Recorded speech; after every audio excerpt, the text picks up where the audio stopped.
All right. And we are live here on site at Dan's house. What's up, Dan? Hey there, Carl. Today we have James Williamson with us as well.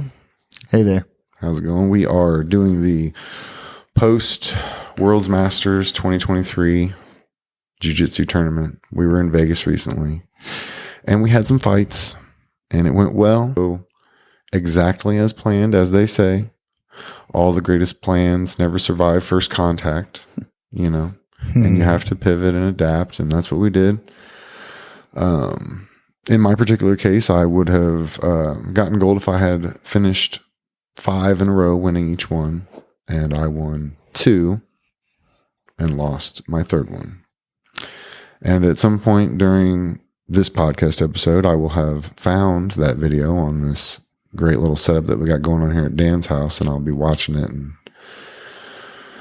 for the first time, I'm critiquing myself. On top of that, we got James here, who got royally. Oh, you guys. Oh, God. It's true. Oh, It's true. James, what do you think about that? Did not have a single point scored on him. Not 1 point. yeah. I mean, How many matches? 6. six matches. Yeah, 6 matches, 0 points scored on you. Yeah. And you lost by a ref's decision, Yeah. which I don't know. I don't think it's right. Yeah. I watched the match. I thought you were doing more.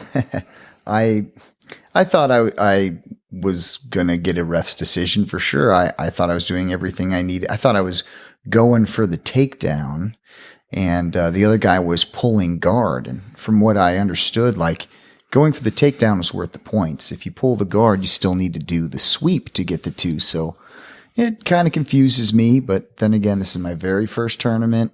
So not being scored on at all. Never even being behind in a match. Like, even when the ref raised his hands, like, I never thought I was down. Like, it never gave me an opportunity to compete as if I was down by a point with a certain amount of time left. It's just, they raised the other guy's hand, and that's a shame because I went for a couple takedowns off of an underhook and one from an overhook from deep ties. It was an inside trip that didn't come to fruition, but man, I was really, trying to, not stall on my feet in any way. I think a lot of guys were grabbing my lapel and just kind of hanging on, trying to slow the match down. But, yeah, either way, I had a lot of fun. You were talking earlier about in your first match. Mm-hmm.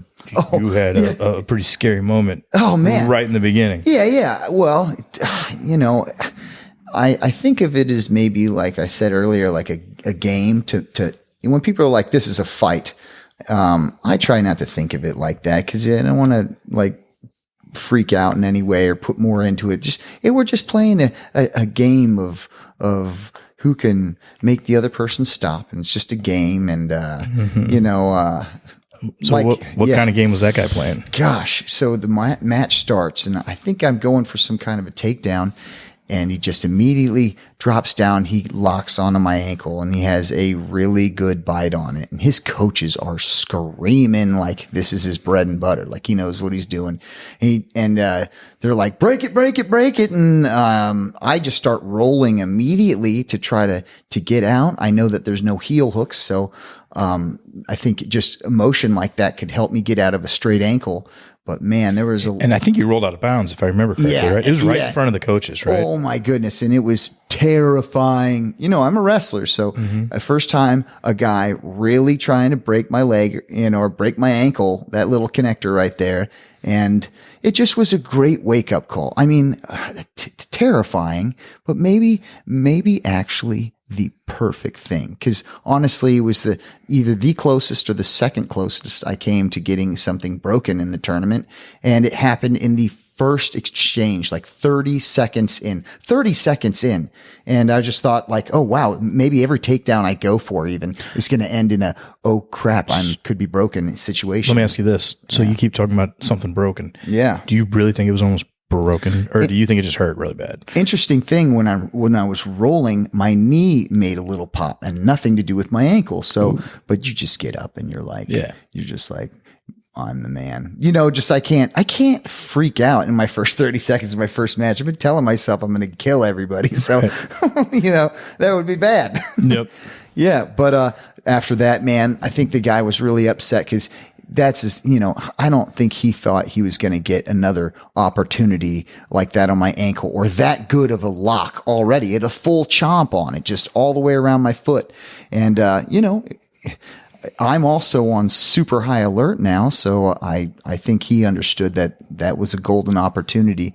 I started getting takedowns and just kind of dominated. I might have got a pass of some sort, but even in the last 10 seconds of the match, he locks up a loop choke on me. And I'm like, oh my God, I knew 10 seconds was left, but I'm like, oh my goodness. 10 seconds is an eternity too. As 2 seconds were left, instead of the clock running out, he unloops it and flops over. Then the clock goes out and he drops, you know, he yells, fuck, and then slaps the mat real hard. And like as if he lost to the 38th seed. Remember, I came in there in a 48-man bracket, the 38th seed. He thought he was going to go like this guy doesn't even have any qualification points. No, I'm a first time here. I'm going to smash you guys. But yeah, I was expecting to get 6 matches. And that's what I had. Everybody else got a bye. I think that is, I don't know, man. I'm really into conspiracies. If you listen to this show enough, you know Carl and I both are. But I think you got fucked, dude. I think they were like, "Who's this guy that has no points? He's never done anything before in jiu-jitsu." Yeah, you know what I mean. And he's fucking up all our people. And I think the ref at the end was like, "Tell me this: was the guy at the end of the championship fight? Was he Brazilian?" Yeah, No. the Not in the final. no, the guy Not in the final, he's just a bald jack guy. Okay, all right. But hey, That would have he been- pulled the guard. That's what they like to see. I guess that's what they like to see. you know. Maybe I would have done that if We're gonna check it out. Remember, I should have got a takedown on the guy, and I just, even though it went to a ref decision, I had many opportunities to score where I didn't really feel threatened by that. If guy I too remember much. correctly, and we are going to watch it, but I think you shot on him twice. I think you were out of bounds, we'll say. Yeah. And that was it. And one of them was a legit takedown. It was just you were out of bounds. Yeah. We'll get to that later. Carl, you got your match queued up here? So I have found my matches and I will harvest them at some point and have them available. But right now I'm not as interested in my first wins as I am in this loss. And it starts right here about an hour He's the and 22. reverse of me. I hate watching any kind of loss. Oh, yeah? I know why I don't watch old matches that bother me. I don't. All right. Well, I see Sean is just now coming in. Speaking of which, Sean was funny. James, my son James, and I were watching all these, and you'd see kid. Sean jump the gate, and we'd be on mat 30, and then we'd switch to mat 14, and you'd see Sean run down and then jump the gate. And it was like we were watching him run across our living room. So that was a really quick grip of my collar he had there, and I pulled it, and then he got it right back. And so I was like, oh, he's using this. And then that ankle pick. I'm going to work on that. I already worked on it today. It's like the same side collar, and then you push, and you just, I don't have that accuracy like he does, but they started me off. This is what I hate when you get taken down and you establish a good guard, and then they stop you because you're on the edge. And they reset you in the middle. It's really hard to establish a guard as good as the one that you did the first time. I guess maybe it could go both ways, but for me, it was definitely not as good. And then here I am trying to get the De La Riva and try to bring us left, and he knew it. See, he did the thing that we just He's doing what we were doing drilled today. I know. Well, Sean probably already got in there and watched this and was. I Sean feel like would- exactly what we drilled today is what I needed to learn from this exact role. If you really think about it, That's look how this guy's up on his toes, putting all that perfect pressure in. Though that's not bad, you know. And then I square up. Yeah, okay. Look at this. yeah. Getting past. So he passes my guard. So right now, roughly, he's got about 5 points. He's got about 5 points. We got plenty of time. And honestly, right now, I still haven't, in my mind, done anything necessarily wrong. Look how I get up right here. I just stood it up. Come on. That was really good. And now this is where I do something wrong. Right here, where's my aggressive guard pull? See, I'm pulling him back. And now he's setting it up. And now watch. He's got his game, and there he goes again. And I'm like, damn it, there's my opportunity. Right there, if he was in my close, if I'd have pulled him in my close guard, we would be looking, at something that I was a lot more happy about. Yeah. And now he's basically just doing the same maneuver as the first time. And this time only I went the other direction. So he had such a tight grip, that he almost got my back there. So I had to roll. And he's getting more points. And then he scoops my arm here sometime pretty soon, I think. Yeah, I'm interested to see even how long this lasts. He didn't finish you, did he? Oh, totally. No, I think it's almost over, actually. Yeah. See, look at this wrist. See, he's looking at my wrist right there. There it is. Look. There's my left. This is it. Yeah. There's my left arm. I was like, oh, shit, he's going for that. Yeah. Yeah. And I was like, uh-oh, what time is it? So we're only like 2.5, 3 minutes in at this point. I thought I lasted. I saw your hand up there, and I was like, oh, no. There it is. Yeah. Man, it's it. You know what I like, though, Carl? I'm smiling. Hold on a second. Before you say anything else, I wish I could pause it right Oh, my gosh. here and get some volume. I can almost get, I'm not going to move because it'll screw too much up. But anybody else that's watching, when you watch this, Yeah. you walk by the camera here at the end and you're like, thank you so very much afterwards, which is what you say every time after you roll.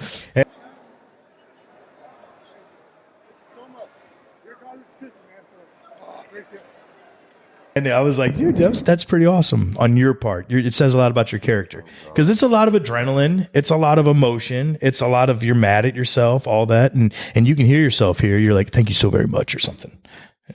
I don't know. I hope I didn't make that up, by the way, because you're testing me now. I do. But Yeah. no, there's no volume. I'll do either some post or I'll. I think you come through here. It's right here. Thank you so much. That was right there. I heard it. That's funny. That was it. And that's what you always say. I do. Well, it's so important. It meant a lot to me because I know how much this meant to you. And you lost. Yeah. And you were still Carl afterwards, which I think is pretty cool.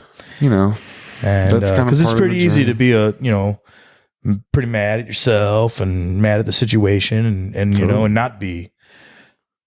But that was cool. That says a lot about you and your character. Well, I mean, I just can be, what is that? That's that art of war. You respect your enemy and you are kind of happy for them in their victories, and part of that philosophical context is anybody that can beat me is a bad motherfucker and deserves respect.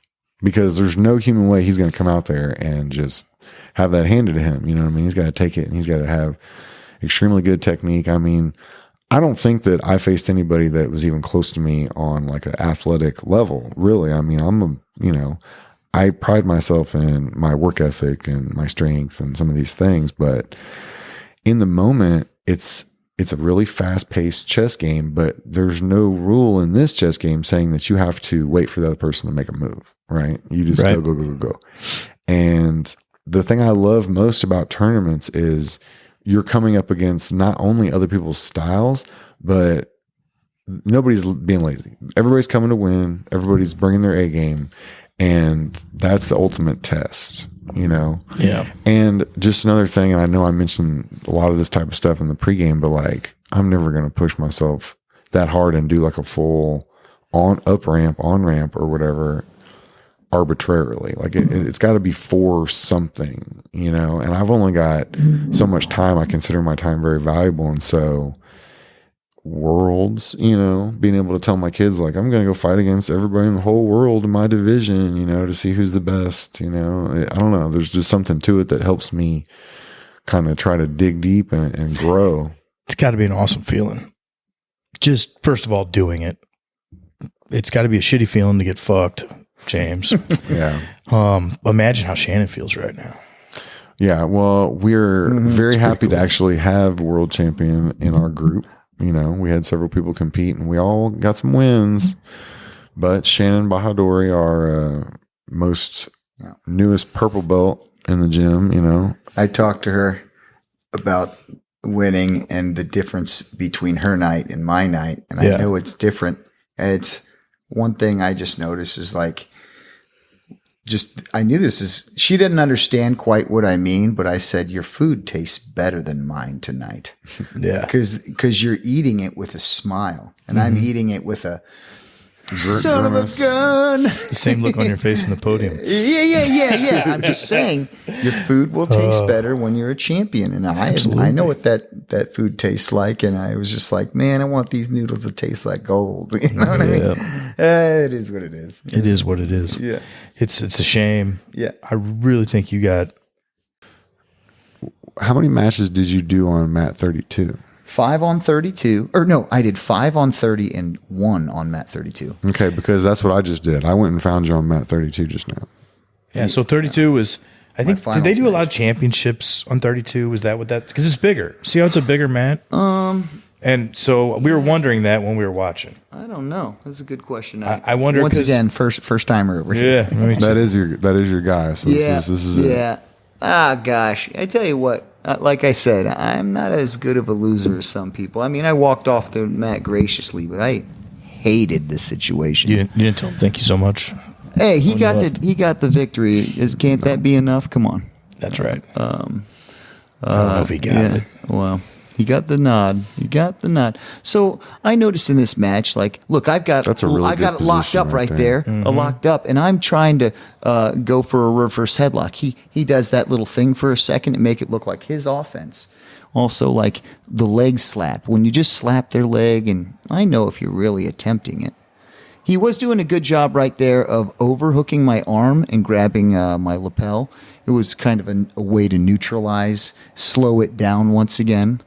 I'm taking all these notes. I don't know if he's a judo guy or not, but he's allowing me to get head position a lot of the time.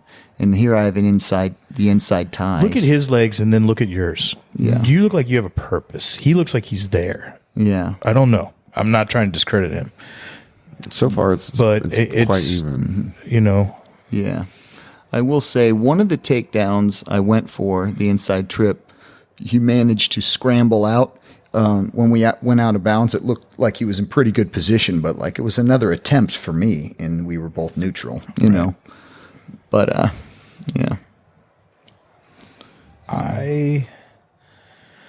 So a guard pull, like an aggressive guard pull, like if I mean, he's got a single leg-ish type of weird thing there, and you shove down. I feel like I'm just try to go to deep almost passing him right now. You're almost, and I feel like you're in a pretty dominant position here. Yeah. You know, again, he didn't score any points, and I feel like if anybody's beating anybody right now, it's you. So the other day I watched this one time, and I just hated it. I think I yelled out loud and scared my 3 dogs at my house.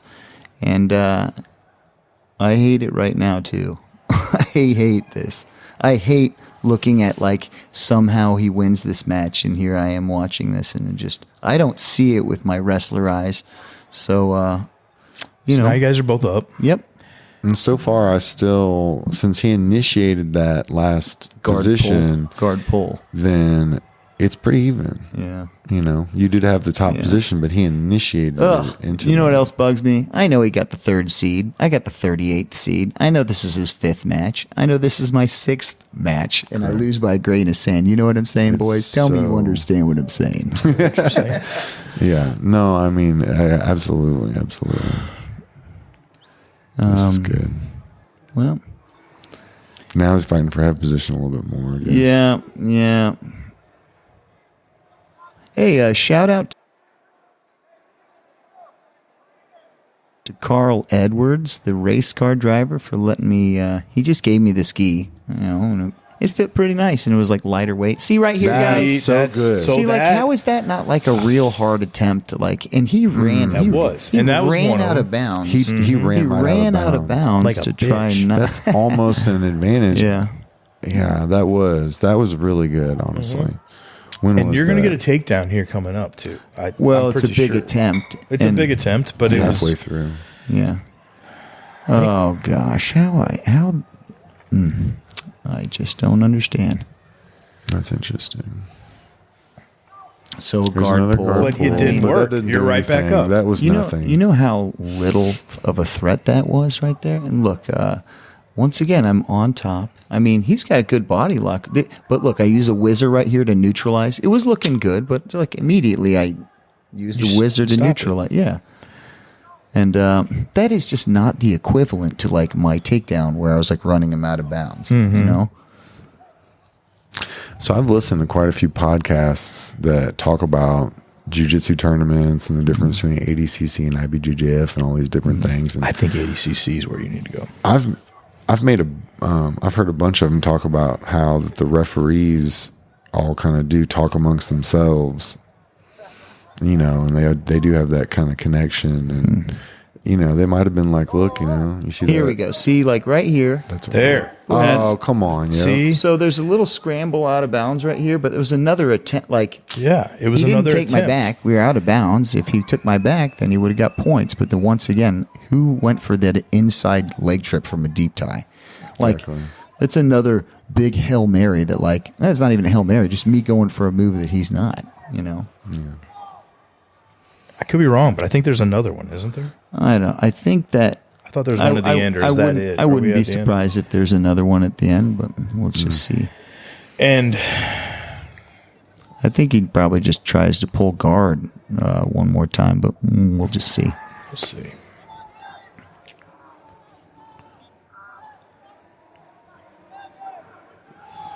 Yeah, they just, you know, they were talking in the back, and they were like, you see that big guy over there, you know, he was making fun of Portuguese. Said Bado wrong about 40 times and tried to tie his belt.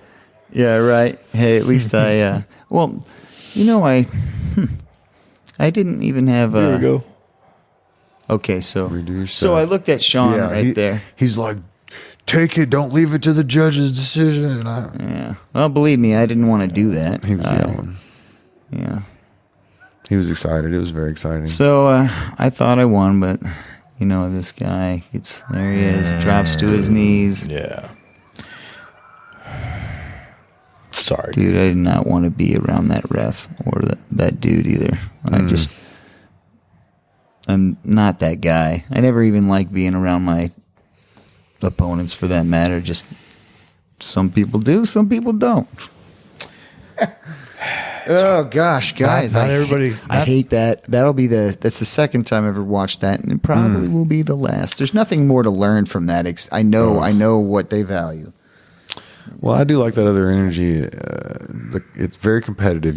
To win, you have to get very competitive, and you have to want it, and you have to want to take it from the other person because they're not going to just hand it to you. Right.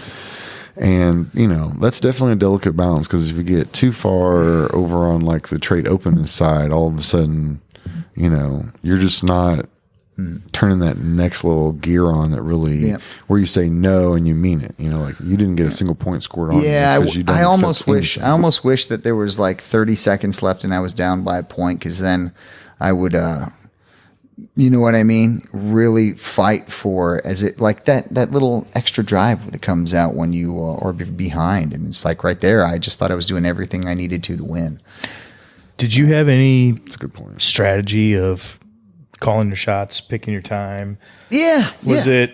Yeah. I mean, the strategies was dominate the takedown. Like you're going to be the guy getting the two for the takedown, and if it takes longer for it to happen, so be it. Don't worry about it. I mean, there's even guys in the practice room that they've gone against me 1,000 times and they might not be on my level, like on my feet, but they can establish like a lapel tie, like grabbing my lapel and just stiff arming me in a way. And it slows things down a lot. Like it might take me 90 seconds, maybe 2 minutes to get the takedown, but it's going to happen. And all I do is think of it like this.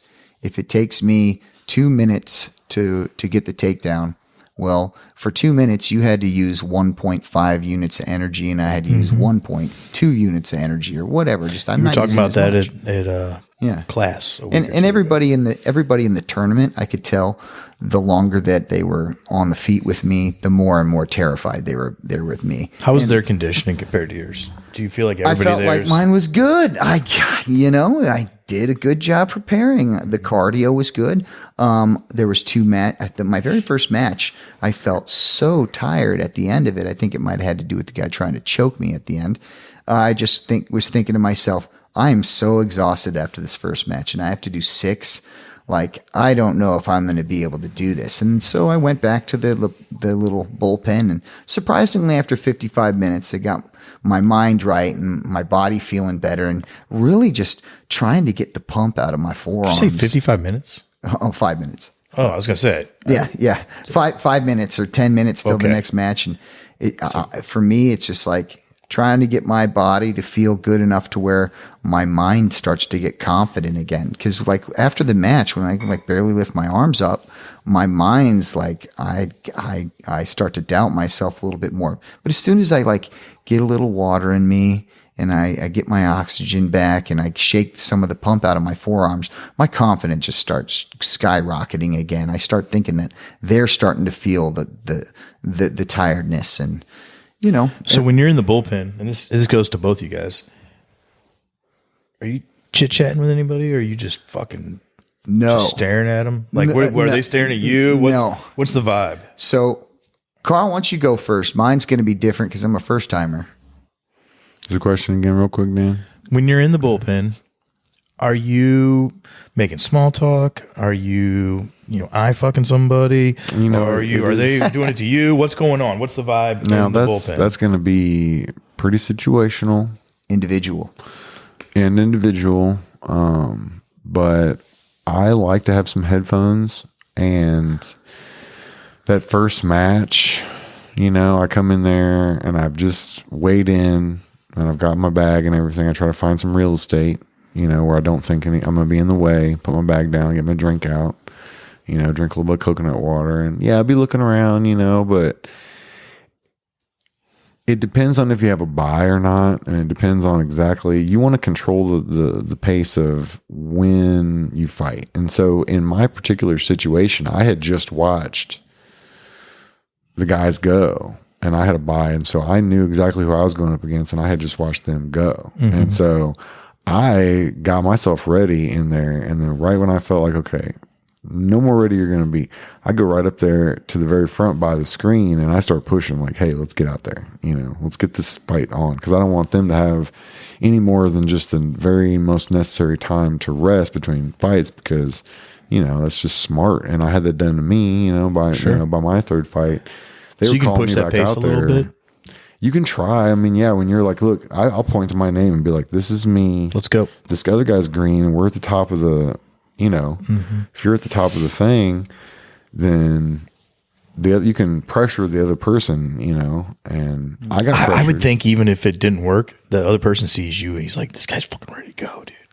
You're getting in his head a little bit. Dude, I personally couldn't wear headphones at all because I thought I was going to miss things or miss my name. And let's be honest. I don't know if Carl had this experience, but they're saying my name with a real strong Portuguese accent. And I can barely understand. They say, James Edgar Williamson. And I'm like, that's not me. And then I listen to him, James Edgar Williamson. And you're lucky they didn't do James Edgar Williamson. Yeah. I see my name misspelled. I don't know who's doing that. Anyways, so eventually I went up to the kid who's, I think, saying my name, and I just kind of talked to him for a moment. And from then on, the next like 4 or 5 matches, 4 or 5 matches, he every time he'd butcher my name, he'd make sure that he would wave at me and look at me. It was really good. I loved it after that. That's cool. There's a lot of little things that were awkward. First off, let's talk about how since I've never weighed in with like the gis on, I like miscalculated. I came in weighing 190 pounds, drank water up to 193.6, but I was always the biggest guy in my weight class. So not coming in monstrous was an accidental, just a bad strategy. So you were 190 with the gi? So I went downstairs and checked my weight an hour before competition. I weighed like 190.5, and I'm just like, in the gi? In the gi.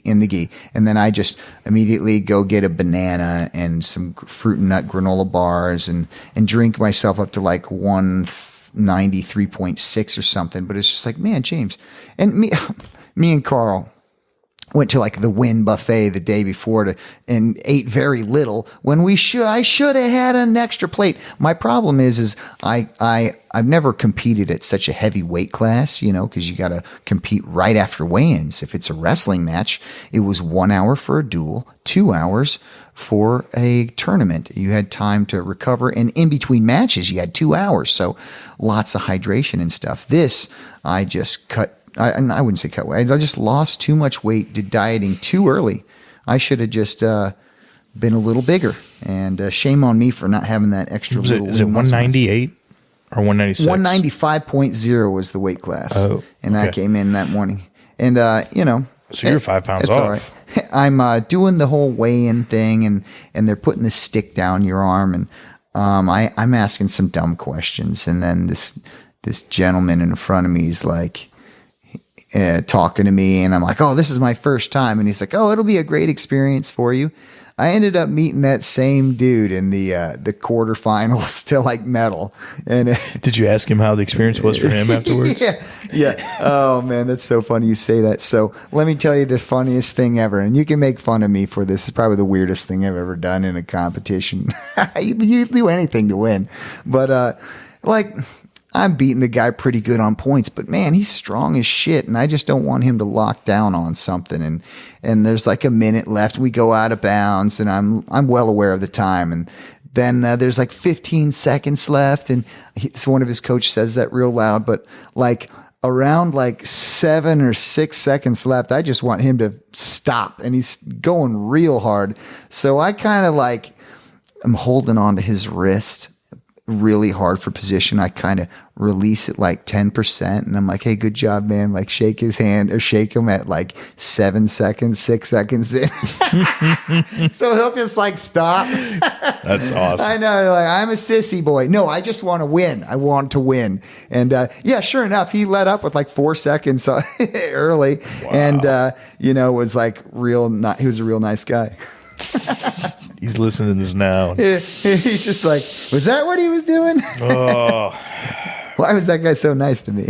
He wanted me to stop. That's hilarious. Yeah. Well, hey, you know, I kill them with kindness. I'm killing them with kindness. Murdering them. Right. Carl. Sir. I kept waiting for, I called it. In fact, I think I told people, I said, Carl's going to try. They're going to hang out for 30 seconds, 45 seconds. Oh, man. If it doesn't happen, there's going to be a helicopter crash. I know. And we never had a helicopter crash. I don't think I ever really pulled guard. I don't know what the heck the deal was. The first 2 matches, I really had those like kind of snap downs and was getting back, taking their turtle kind of position and doing that. Yeah. And I don't really know. I don't know. I can't quite put my finger on it because that third, and we went over it when I was kind of watching it earlier. That one moment, it was the exact moment because it was like past 90 seconds in, and I grabbed his collar from being smashed down. He had some points, and I stood right up, and what needed to come next was exactly what you're saying, that like I like to call it the helicopter crash guard pull. And it just never, I just, in my mind, I thought to myself, okay, he's got this great ankle pick. He's going to get the collar and he's going to go for the ankle pick, and I'm going to just stuff his head and I'm going to buck the arm, and I'm just going to pass his guard or whatever. Like I tried to beat his game, and I'm done with that, and what I can say about it is that a lot of my blue belt was really trying to identify my game based on not only my preferences and my body type and stuff, but also what is literally working for me in tournaments and what I just have to kind of accept about my game. And I'm just willing to say right now that that moment solidified, because honestly, when you do something in a tournament, there was that moment I wanted to talk about actually. Yeah. When you do something in a tournament and it doesn't go well, or something happens bad in a tournament, it solidifies in your mind. And most people get so frustrated about that becomes kind of part of their strength in their game. They work on it and they say never again. And every time you're rolling and it kind of, you kind of end up in that position, you'll remember and be like, oh, I remember that fucking tournament where this position lost me the whole thing, and so for me, then my nail in the coffin is I'm not a takedown guy. I am, at the end of the day, an aggressive guard puller into close guard. And so I just didn't know that about myself. And now at this moment here, I'm playing again, and I know that that's hard for me to hear as a wrestler. I feel like I can always develop a takedown. Yeah, it just doesn't happen in 1 year. I'll work the takedowns, but right now, so I was going to say right here in this, I'm watching my second roll, and I'm toward the end of it, toward the middle end of it, and I've just gotten in a position where it looks like I'm in mount, but since he's got a submission attempt on me, I didn't get my points. And now I take us back. Now, if you watch right here, I thought, oh, did he just call us to get up? We were trying to wonder why you didn't get points. And so he had, because you can't see Okay, I'm reversing it right here again. Okay, we're going back. See, look, he's got a submission. He's around my head. And it wasn't even that good. It was not a real submission attempt. It was more of just a controlling headlock thingy. And now I push it. And as soon as I push it off, because he knows the point system, he has to roll to his back and avoid me taking his back. And this is where that counting the points when you're rolling. Yeah, there's no points here, but I have a pretty good advantage. But I do this thing where I watch the ref too. And right there, I thought, okay, he is resetting us. But no, that was the advantage point. And so then I let up, and he was getting ready to get up, and then I had to go back down on side control. And that is how nice of a guy I am. I've been in it a couple times in rolling, or in you did let up. Where you let up, and you looked at the ref, and he didn't do anything. So I think you both. Well, because I let up, and so he's like looking at the ref too, like, did you really call something? And the ref's just looking at both of us like, no. And as soon as he reacted and started getting up, I luckily was able to pounce right back down on him. But the ref's saying, he's like, I didn't say ragu or whatever the word is. Yeah, I cannot do stuff like that. I need to just smash until. And in my first one, I actually also told the ref that the guy's eye was bothering him because he got something in his eye at one point, and I was like, hey, his eye. And so they stopped us. Thank you so much. I could have just been like, you know what's in his eye? My fingers. Right. But sportsman. And the thing is if I want to do 100 tournaments in my life or whatever, people are going to recognize me, and so I want to be that guy that's kind of like, dude, there's nothing wrong. You guys, there's nothing wrong with either of your. Totally no. One of them's Goku and one of them's Vegeta, kind of a mindset. It's not bad. It's not. It's just it is who you are. It's totally perfect, and it's both. Both of them are admirable. Completely. So I love it. There you go, Carl. Yeah, I had rewinded to one of my wins right here. Did you see my second match? Dude's knee exploded. I did have a submission. Yeah. Yeah. That single leg and straight and straight out. Yeah. I mean, it's just a basic wrestling takedown. I think his knee was already dominated. It must have been destroyed before the match, and then he was poker facing it. And then as soon as I had him like jumping on that one leg where the knee was compromised and then kicked the knee out, it was just like, I might have heard it, but I really believe it was already hurt. Well, a lot of That's guys, just my perception. How many guys in our age range have all of their knees and elbows stuff? and Come shoulders. on. Yeah, exactly. It's not happening. Because it's not me. My stuff's half gone everywhere, or quarter gone everywhere. Everybody's, That's the beauty of it, boys and girls. I don't want to go against a guy with perfect body parts. I want him to be a little bit broken down. Yeah. All right, so Carl, I already know you're going back next year. Yeah. This is your thing, dude. I'm definitely You're bummed out right be now. physically there, but competing, I guess I'll compete. Shut up, dude. You're saying that 4 or 5 days after the fact. 4 or 5 months after the fact, you're going to be ready to go again. After watching this right now, I want to do it again. Like I wish I was healthy today, and I'd do it tomorrow. So you're back. So you're in for next year. Well, it's just like next year, I'm going to be the youngest guy in a new age group instead of the oldest guy. Like I was the oldest dude in the bracket, and You'll be the youngest guy. Yeah. In the bracket, Yeah. you'll have that much more experience on you, Yeah. plus all of your. I gotta say the bracket's not going to be as big too. It's going to be 5 to 10 people less. Every time you go older, there's less. I mean, Masters 1 has probably 5 to 10 people more than my 48 man bracket. That's right. Yeah. So I looked out of curiosity. I would be a Masters 4. yeah, And I'm telling you, there was like 15 or something. Hell yeah, It felt dude. like, I don't know what it is. that's all. but I might only want 2 matches at that age. I don't want Sure. 6. Is this number Right. 2? Psycho? Yeah. Oh yeah. The cool thing is, though, My second match. He had that typical name, Ricardo Souza. I'm like, might as well be Da Silva. You know what I mean? Mm-hmm. But when you do Brazilian Jiu-Jitsu, maybe you should expect some Brazilians. yeah, and getting those beating a couple Brazilian guys, kind of maybe just a little mental thing, not a rite of passage. Just like, hey, you did it. You know what I mean? Kind of like beating in college wrestling is like. It didn't matter who you beat somebody from Iowa. It's like, hey, good job, you beat an Iowa guy. Yeah. You know what I mean? No, that's. I wonder if that guy went home and if they like caned him or something. I think so. I think you definitely Who have let to. this guy Right. who never played jiu-jitsu before? So what I notice is when they kind of sense that you're maybe more proficient on your feet, they start creating a lot of false motion that really is just trying to impress the referee. It's not impressing me. Like we'll break and we won't be tied up and he'll start moving his feet around and stuff, but he's really going side to side and backwards. I'm like creeping forward on him. But yeah, I thought I was going to be putting Russian ties on everybody. I only put a Russian tie on like 1 or 2 people. I think I only scored 1 time off of a Russian all day. Really? Man, that's me talking to the ref. I looked kind of like I was yelling at him, didn't I? I wasn't.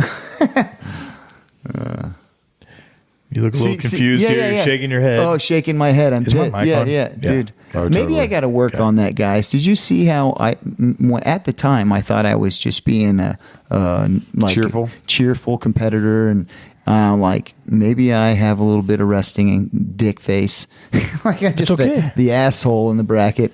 And, Your eyebrows come out quite a bit more when you're. I feel like in this, you kind of have that glare. You don't need to change anything. No, Because if you can't. change That's that, you're changing.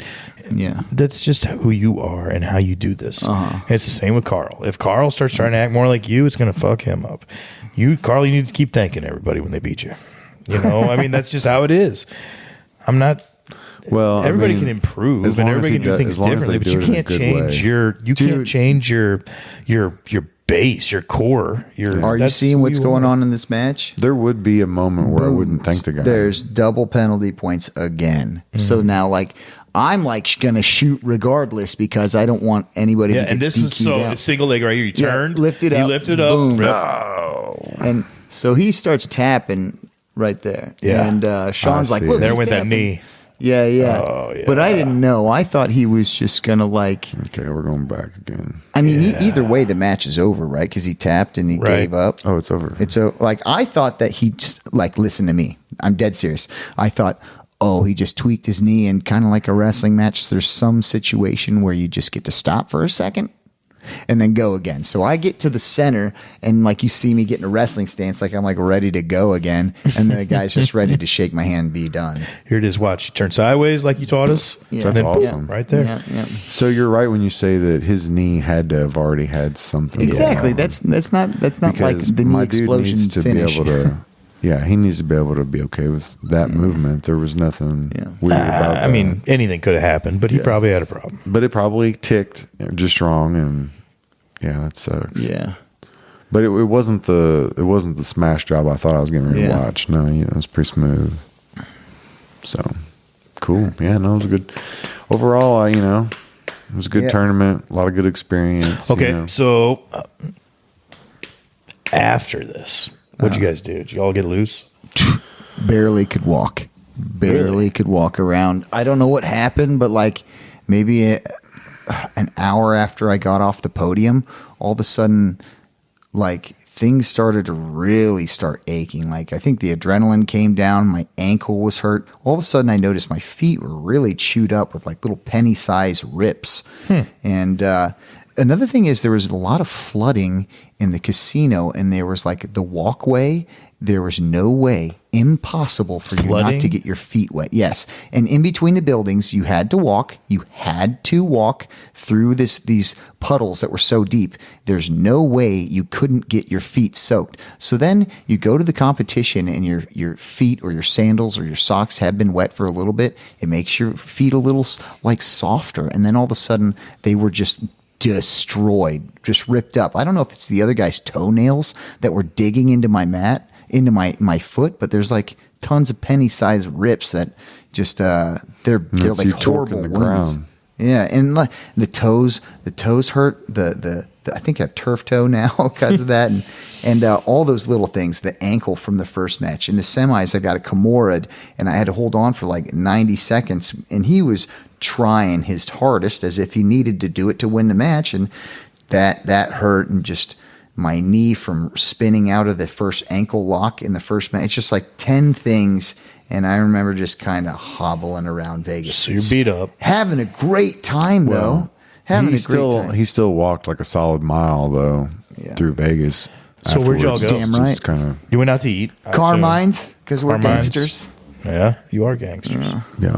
So they hung out in the convention center for a while afterwards while we went and re-upped on our... Okay, so one thing Party I'm mad favors at the about, dispensary. I'm not mad about. Why wasn't somebody take a picture of you, Shannon on first, you on second, and Brent on third? Oh, I don't know. It should have been a team photo op. Somebody dropped the ball. That was a Anyway. good point. Good point. Well, I will say though that that podium is under constant pressure. It's Yeah. like it's one to the next to the next to the next. That makes Good sense. Lord, there were so many people. How many people you think were there? Carl? Thousands. 5,000 competitors. I'd say Over both days, 5 yeah. to 10,000 competitors. And then other things were competing, and I didn't even know. Like, there was a whole kids tournament going on there. I thought it was really just old dudes and old ladies. No, they had the kids and the novice Yeah. that day as well on a smaller section of mats. And there were some super fights too. There was a couple super fights. Did you guys see any of that like seminar that was put on by Dude, I didn't. I saw the Hillbilly Hammer and I saw Heath all those Pettigrew? guys. And I mean, I would have been really interested in that if I wasn't so focused on like just the times of competing. Sure. And then once that was to be done, to be honest, the tournament was over. I like wanted to watch my friends, but I wanted to just go eat food and like just let loose and have a couple beers and stuff. Sure. Yeah. so we had been going to a big dinner and then going to Absinthe the last 2 years. Absinthe is a Vegas show. And so there's It's the one in the tent, right? Yeah. Yeah. Yeah. It's like a circus thing. Yep.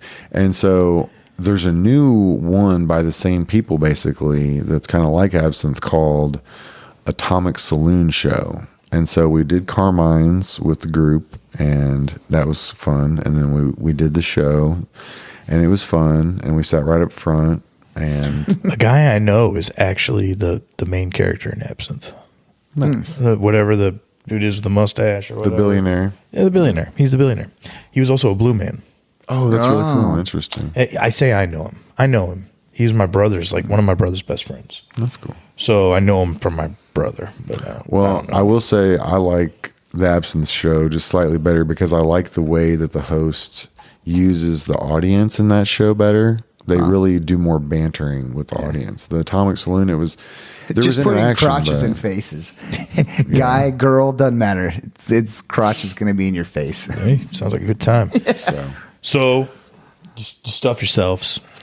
And then we kind of had, there's this kind of scavenger hunt going on between looking for dance floors and the right table. And it really just turned into kind of walking around and seeing a bunch of the people again that we'd seen before and doing a lot of people watching. But Were there a ton of people that I've never seen Vegas. This is So my it was seventh more time packed. going to Vegas, and I've never seen it so packed. Really? Yeah. Never once I've seen it like this. It, was just like really ridiculous. good people watching, but everything was just overflowing with people. Kind of cool to one time see Vegas like Yeah. at full capacity, just full speed. And especially raging. once it got dark and we watched the fountain and everything, it was incredibly nice outside Yep. that night. That's awesome.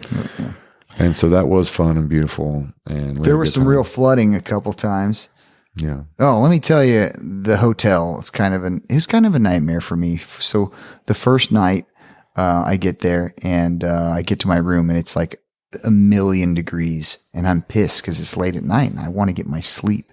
So I call like the service people to come fix my, AC unit. And either way, it takes till like 2 a.m. and they finally say, we can't fix it. And they just have to get me a new room. And I'm like, this better not be like a reason why I lose a close match. You never know. But the hotel, like the second room was great. The first room was shit. And then it was raining. And What hotel were you in? The Westgate. And the craziest thing about it is like me and Carl would be walking back from competing and like we're on the first floor now, the casino floor where there's like roulette tables and shit. And there's water just leaking into like big trash cans. And I'm like, I was on the 28th floor. That's where so you're telling me the water is literally leaking through 30 floors at the Westgate? Like, oh my goodness. I wonder how many gallons of water are just throughout that building in between So I can tell walls you- and this and that. I can tell you, we have this experience in the fire department a lot. You know, when a pipe breaks or a sprinkler head goes off or whatever the situation was, you would be amazed because it follows these little channels in the walls where there's like plumbing and where there's electrical conduit and all of that. And it just runs through there. And that's all just open. So it's not just going like from ceiling to carpet, soaking through to floor to like whatever. It's just running through. It's close to dangerous stuff that shouldn't be wet. And Well, there's that too, but all that stuff's electricity. like shut on, like it's on breakers, GFCIs, and things like that. But that's how it's doing. It's just running through channels. I was just thinking to myself, like, how old is the Westgate? How old is the Westgate? Because it wasn't just in the casino floor. It was like every single one of the Vegas, man. They're supposed to like be on top of that shit and Yeah. then hide it if it does happen. Like, and they weren't. They're just you're sploshing around. Exactly. Yeah. No, it was a postmodern art exhibit. That's what I like to call it. Oh yeah, yeah. So, the whole gang was there. We had a blast. Yeah, it was a big group. There's a lot of people I didn't know. To be Honestly, honest, we got I mean, to I'm still just keep getting building up on that. I'm still getting to know the people at the gym since I've only been there just like 13 months, like a year and a month, and so even when I go to classes each week, there's like 5 people per class. I'm like, who are these people? And then when we went to this tournament, there's a lot of people affiliated with Gracie Humada. Maybe they started here, but now they're in St. Louis or like the Rudemans, they're in KC. And just a lot of people to get to know like that I never met. Right.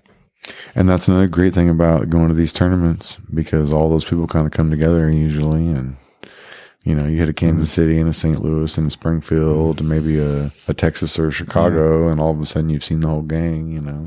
Oh, hey, let's talk about some extended buddies that showed up at the tournament. So one of my old high school kids I coached, his name's John Butner, training out of Kansas City. He was the same weight class as me, but Masters 1. I was first year out of college coaching Blue Springs High School, and he was like a senior. And now that guy was competing. But even more interesting, so I had a college teammate. His name is Luke Sharap. He was living in San Diego, just a great guy. He's competing in the brown belt division. He just so happened to draw Demetrius Mighty Mouse Johnson first round. So imagine you're like, oh, I'm going to go to this jiu-jitsu competition and I'm going to steadily progress tougher and tougher opponents towards the finals. And first round, you draw what's understood as the GOAT in lightweight mixed martial arts. He is the GOAT, the greatest of all time. And man, I tell you, my buddy, I could tell he loved the experience of going against somebody with such high credentials and huge risk, huge reward. But man, he went against Demetrius Johnson. Let's just say that. And I saw he was on top of the podium at the end of the day. yeah, So my buddy looked good. He did some good stuff. He looked good. But then Demetrius Johnson was just like, it looks like you're fast forwarding the tape when you watch him. Like he's lateral motion, side to side. He's just one of the fastest athletes. Maybe. Any other celebrity sightings? I mean, he was the most Cyborg. Yeah. Cyborg. I got to say though, like, I must say this, what I feel like is there were tons of big name, MMA fight or grapplers. Yeah. Lovato Jr., Cyborg was there in the stands. And then, Gabriel Gonzaga, who was a UFC fighter, heavyweight back in the day. A couple of the Gracie family. Yeah. But to me personally, what I felt the most star power was Demetrius Johnson coming from MMA over to jiu-jitsu, not some traditional jiu-jitsu guy. And I'm not knocking on jiu-jitsu, just what I perceive. And also I see like Flow Grappling like immediately blowing up like, ooh, Demetrius Johnson's, and doing like all kinds of build up on him to the tournament. Yeah, interesting. That's cool. Well, I feel like Demetrius Johnson, like he might not be somehow black belt in jiu-jitsu, but just because he is who he is, I wanted to see him go against the toughest of the toughest. I don't even know if he did the open, but maybe that's just because he's super light and he's just like, he might have some reservations against that. Speaking of the open. Yeah. You did not? No, dude, I could barely walk after the 6 matches. Right. I thought like, what if I had 2 more, even 1 more? I was just thinking about that. Like, I haven't gone to practice. I haven't done anything but if you an had ice won, bath. do you think you would have been on like such an adrenaline high that you might have run over and signed up? I just don't know. I don't know if I was feeling great, but I started to feel pretty bad after that last match. I don't know. I just don't know, Dan, because I didn't happen. Should have happened. Yeah. Man, I was just what were we just saying, Dan, just a second ago? Don't worry about it. We were talking about other celebrities there. We were talking about. Oh, I saw Hoyler on Facebook was running around. Yeah, he's walking around. Yep. That's cool. Yeah. Was he like watching anybody's? Did he watch anybody's matches or anything? I'm or sure was he like a couple people individual, but he was just kind of he's just there shaking hands. Yeah. It must be nice to be that guy. Yeah. You seen there's some real celebrity in jiu-jitsu just being a Gracie, isn't it? That's what I'm saying. I bet you could be like the Gracie in the family who is like the total dork and just wanted nothing to do with jiu-jitsu. And people are like, will you teach me jiu-jitsu? You know what I mean? Like there's got to be one of those. You know what I mean? I'm sure there is. Yeah. It's wild. Mm-hmm. Well, this has been a fun episode, you guys. This is the post-competition episode. It was our first Compass episode with 3 people. Okay. That was cool. That was fun. Maybe. And we're going to go jump back into normality now. And I guess, right? Does anybody have anything else? Or until next time? I'll just say it again. I'm proud of you guys, man. You're an inspiration, both of you. And, I'm super proud of Shannon. You guys are just fucking awesome. All of it's really cool. And good job. Sean Woods is a fantastic coach. Sean Woods is the man. We all know that. And hey, I want to say, if you're a wrestler out there and you're curious about wrestling or you're curious about jiu-jitsu, give it a shot, because you never know if it like might tickle that little nerve. Like whatever you did that you loved in wrestling, you slap hands with some guy and you got a kimono on, you might get that same sensation. You don't know. I got it, and it feels great.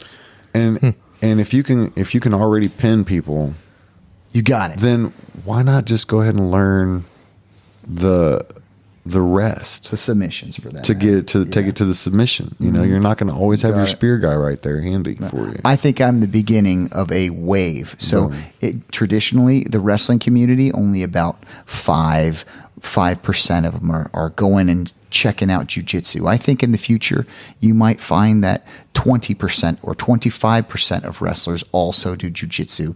It could be something that's just like in the future, just there's a wider percentage of it. All these people that did high school wrestling, what are you going to do when you get older? You're not going to wrestle anymore. So it might be the logical next step for grappling fun. Love it. I love it. All right, boys. All right. Until next time. See ya. Peace. We'll see you.